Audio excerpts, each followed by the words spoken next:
Putting a smile on people's face, for me, means looking into the future with positivity and how impactful you can be in people's life. Smiles with Shania is a show that focuses attention on achievers worthy of the public's appreciation and respect. We celebrate them by featuring their life story and honoring them with a treat. Many people find themselves trapped in a life far from the goals and dreams of their early days. They've stumbled on overwhelming obstacles, yet daily they wake up and function, braving the storms of life, striving to not be a burden on society.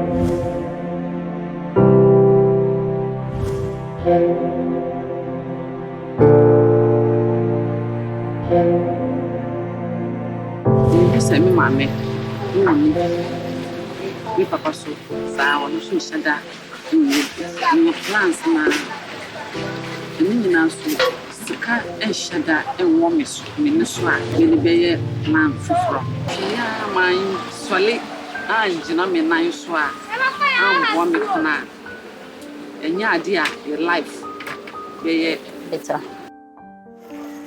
me sole be tu na pa be tu na me dikoko na siso me disisu ya na me twen akrebo a na makonya na me mba no se omo na omo edwuma no ebo am ntimenya na omo a na omo adwale omo dwale bia satam na so no bia na maka popo ni ka wia e wo so e bobo be sisi na na e wo bibia na e tom.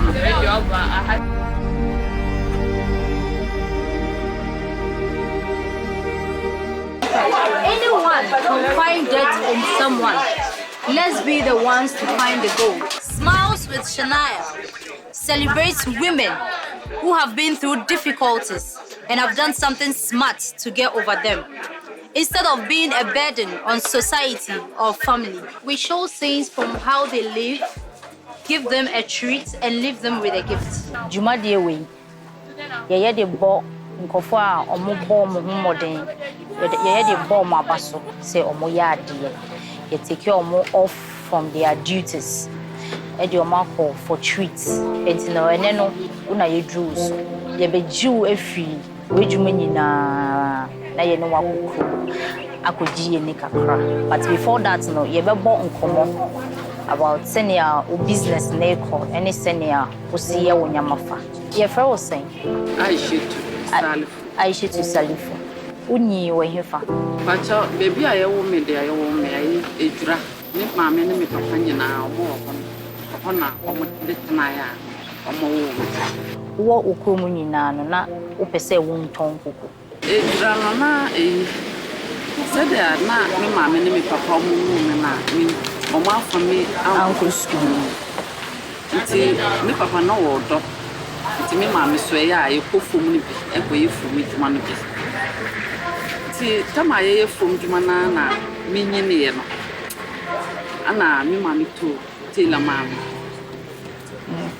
nti ekosua tela me sua na me hu se tela no me nji hu se edure eda bi me ko djuma ma me maame onyeska mame enko se 50 pesos probe to pia water no onyeska mame nti ama na adwi efi so enam se odi me ko hyem no wotimi ema miska de bia dia ebia kambe koswa the bufu ye say we jai adipam na jai no no pra okay se me jai pe na me sati e tonade nti satam no nyina na me ye de me ya de eboa me ma o kase koton wo ya bitimi koton yetimi change fufu na masa koton se de be ya me be boa me ma me diska kakra e ba na me ya mam se de be ya yesu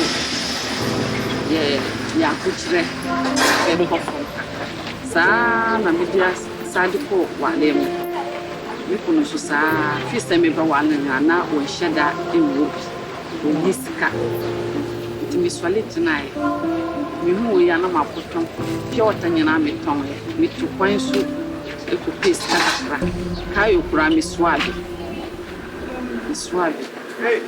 Ohonoma kaya na mesoa no. Ohonoma na me fa adwin se o. Ma mempe bibi, mempe dabre. Empe bibi, entna senton. Ohonoma na me fa adwin. Ebe pe dabre ni pe eye koko no. Okay. E den de ba wa adwin mu a o si wotri mu ko se eye koko na wo pese wo nye. Na me wo me kurum no. Me ma me na ya na wo ye bi ofie aye no. Won ton. Woye ofie kakra na ede no. Nti ho wo ya tama wo din suo ni siso a. Nsuo no huruwe a wo beka kokko no nyina na mehwe. E ya na mehwe se de wo ye. Ohono ma na mesua ye. Nti wo ba Accra no for how long ni ase no wo ba? Me ba ha 10 years no. 10 years. When the boa wo e ma wo share kokko na se. Me wo me nua ba akwa wono woti bebi. Se tama me be satana me nhyedan wo sika wo me ho. Nti me kunu ma me sika kakra. Sika no so no mana me de be top report ne table ne jaso no. Na sika no so. Nti me ko me nua no a woti bebi no. Nti woti ashama. Ashama e wa Accra. Nti no ho na me ko ya wono so ma me sika ne kakra me ko. Ono kura me bo busia. Nti wo ma me kakra na me de be so a me ko no dia no so. So as say wo ton koko for 10 years ni no. So far na wo pe na wo ton koko wo area ha se na say ye won kofo bi so o mo ton koko wo ha. Nipa be tre na mo wo pa o mo so ye koko. Na sisa se ba kwa jai. Tu de o mo wo hansa na me wo. Nti kasa dia bebre matiti wo ngoma amuka so me fa ho se metna hwia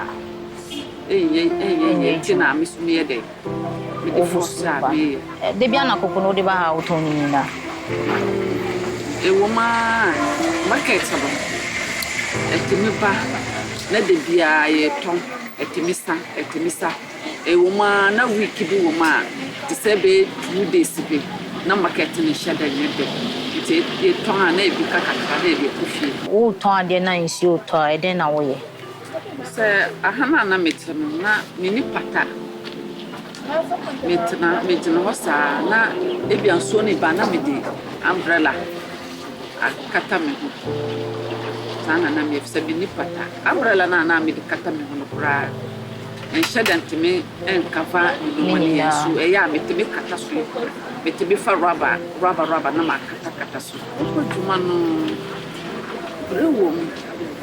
re de wo se endano en shada en so se mi swale betu anapa betu na me di kokona siso me di siso wia na me twan akre bo na makonya na me ba no se omo na omo edwuma no eboa no ntimenya na omo a na omo adwale omo dwale wia satam na nso no wia na maka kokon mi ka wia e wo so e bobo be sisi na e wo bibia na e tom no se ye ma ye late dudua adi be chi se ye baba na kosomofo no very nice e twon nti e wo se mi celebrate na menya no kwala nso be tre no mo ndwale se de ya ombe pia be bom na ye ntantam nti e baba sisi na ye wa mo ha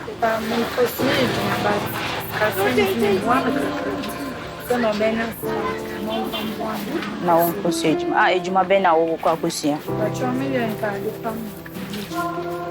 o pese o mpamade nti de bia one ne wo ha kosita mo pon anase wo ba ha na wo so eja na wa kofia na wa ko ye bi se da mi ne hwe nti be boan ko ko to de bi so ejuma bebe ofia omo biba e be boan na me makafi na ma ye de ofi but you go school ko si we JHS message ma ba my we okay it's me madam say me make up artist bag me born my make a kanka so that any skaka krabia meet my baby shop master TH baby. So far how are you seeing the makeup works? One kasa we makeup mo bia wo utumi ho ne say. Oh, make up more be to say is fair and a big community kakaka. I say coconut day my major. And see me to make us like back up my maid dogs are. Ain't I bed the same work day and my uncle. They were saying, Miss Milk baby this year. And some question make up. Me braba ko na ba etimi chan. Wano ne papa no oka baby. Nti ana maji akwala ne betena na chan. Nti wono na ewo se me mfasika. Ti se bibia ye na me sie sika kakaka. Edi to common say ebi adache. Ono kura me bi se me pese me sie sika na me fa no kohye dwuma na won hye dwuma. Se de be ya adache na ono so fambo. Asa ye be pie no. Me pese on kan treme. Se koko edwuma no, we ni so ade ma koko na edwuma na ye den. E ya de a wo pese onye saa na wonjama we chirima. Ana say well in the so be say we be jai da chia ye bibi fufo. Yes, then no plans na eni na so sika enhyada enwo mesu me no so a me be ye plan fufro. Ti dokoswa ye kuponansa. Se de be ya se me mba no omo nyina enhyada ye gina so papa. Ti dokoswa na me ye kama onbenye gina so papa. Nti saying na ohu Ameriane koko ede ntina o free fie to na wa beto koko ha. Ene na free no eba ha. Oyobia onye basa na ne bibia ye ni to no nkwala na nyina me no ahaya na me ye bibia wa ha. Me ba kra na me ni eyi o koko na me ni bibia mo no asabia ya. Na me da tu ye fu. Ye ene de ye ko chini kapra. Oh. For your say the gene my obiti adikaila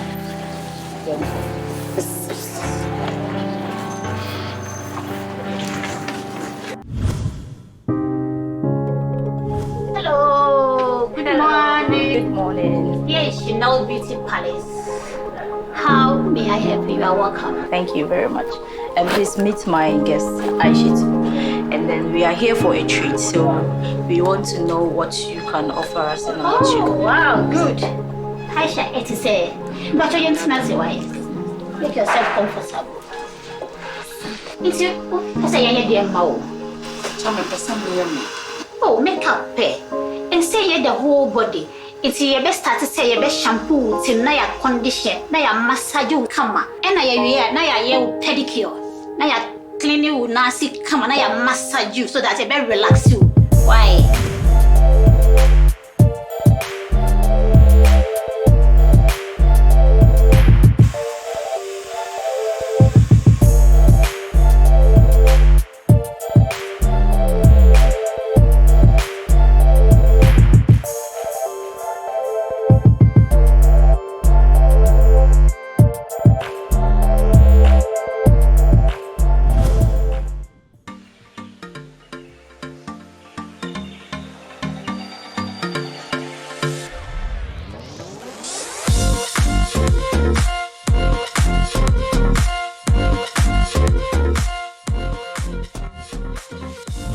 The happiest people are not the ones that have everything, but the ones that make the best out of everything. Be the reason someone feels loved, appreciated, supported, and respected.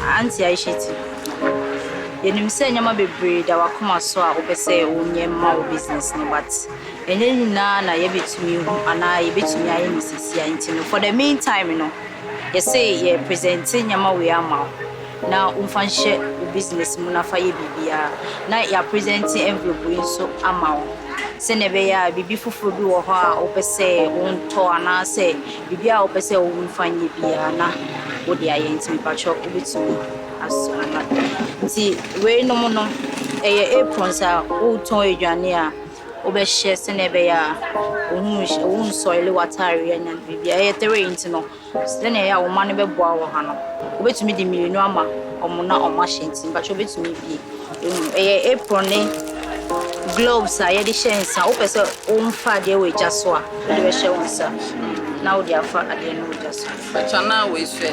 wei nso wotumi de fa adeɛ wɔ agya so anaasɛ wobɛtumi de ato hɔ wode nyama bɛsi so anaasɛ But as far as I'm with your mamma, Yamishra Mubri, a das Yamin Peja Mosso to my dear Moody, Yamin Pejam and Kosovo.